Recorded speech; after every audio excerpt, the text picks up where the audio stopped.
In this video, I'm going to show you how to extract free business leads directly from Google Maps using a Chrome extension, step by step. By the end of this video, you'll have real business data exported and ready to use in Google Sheets. Let's start by installing the extension. First, open Google Chrome. Then go to the Extensions page by clicking on the three dots in the top right corner, selecting Extensions, and then Manage Extensions.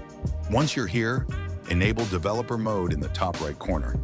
Now click on Load Unpacked. Select the folder where the extension files are located, then click Open. As you can see, the extension is now installed and active in Chrome. Next, open a new tab and go to Google Maps. In the search bar, enter the type of business you want to collect leads from.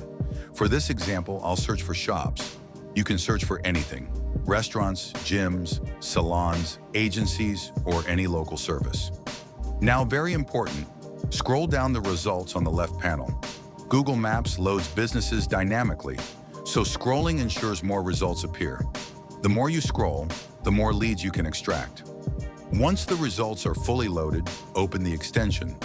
With a single click, the extension starts scraping the data automatically. It collects business names, phone numbers, websites, and other available information directly from Google Maps. Now let's export the data. With one click, I download the results and open them in Google Sheets. As you can see, everything is clean and structured, ready to use. These are real free leads you can use for outreach, sales, or marketing. No subscriptions, no paid databases, no manual copying. This is how you turn Google Maps into a free lead generation machine. Install the extension, choose your niche, scrape the data, and start contacting real businesses today. Download the extension and start collecting free leads now. Link below to get started. Stop paying for leads. Start extracting them. Next video will show you how to send bulk WhatsApp messages, so follow me.